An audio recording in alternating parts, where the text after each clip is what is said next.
C'est incroyable! Le micro embarqué sur Mars avec Persévérance a enregistré un son de 18 secondes. Oh, 18 secondes! Et tout le monde s'émerveille. Ah mais quand même, quand on pense à tous ces gens sur Terre là, qui gueulent et qu'on n'entend pas, bah alors soit on est tous devenus complètement sourdingues, soit le son sur la Terre ça s'étouffe. Hein. Ça voyage mal le son. Sur Terre c'est l'atmosphère, ça le comprime le son. Ça c'est voilà, c'est comme ça. Enfin quand même, c'est vrai que c'est terrible. Quand tu penses que l'engin a voyagé 7 mois pour enregistrer un son de 18 secondes. Bonjour le ratio.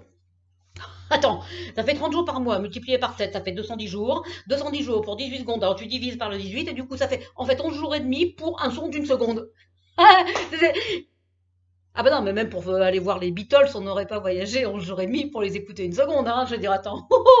Non, non. Et puis attends. Mais si ça se trouve, le robot, mais il a juste enregistré le bruit d'une roue qui coince. Voilà.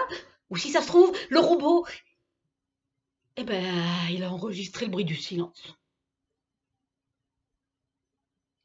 18 secondes de rien, c'est long. Et puis de toute façon, pour enregistrer rien, c'est pas la peine d'aller sur Mars. Tu vas dans un resto, un théâtre, un cinéma, en ce moment, t'enregistres le même son. C'est-à-dire le néant.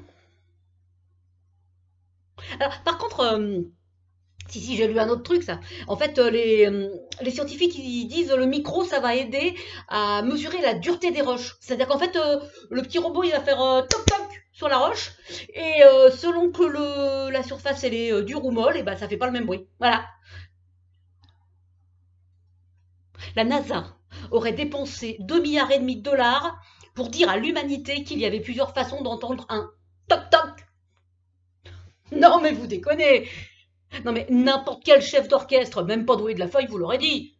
Alors, à 2,5 milliards de toc-toc, moi je pense qu'on devient tout stocké. Hein, ça résonne encore dans nos cerveaux creux pour ce prix-là. Toc. Non mais quand même. Puis ça dure comme le son d'un bol tibétain. Hein. Je veux dire, ça persévère. Ça persévère tellement que le robot, il va se balader pendant 2 ans là-haut. Tout seul. Voilà. Oh, il va être peinard, hein. Je veux dire, ça limite, il va trouver du pinard sur Mars, à la place de la flotte. Et en fait, la planète rouge, ça sera la seule où on peut de toute façon entendre du bon son et se bourrer la gueule. Voilà, parce qu'ici, c'est toujours ceinture, hein. Nous, on va être confinés pendant que le robot, lui, il va être peinard à 472 millions de kilomètres, sans parler de son empreinte carbone, celui-là. Bon, bref, persévérance, c'est plus une empreinte, c'est un cratère. Quoi? Ah, les scientifiques, ils sont contents? Ah bah tant mieux. Ah oui, ah ça peut être sympa d'avoir une bande son. Bah c'est vrai. C'est vrai que la bande son sur Terre, elle est un peu surfaite, hein. Tous ces gens qui brassent du vent, qui hurlent, qui vivent, ça fatigue. Ça fatigue.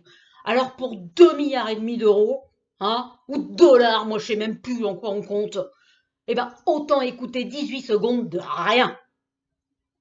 C'est pas rentable, mais ça repose.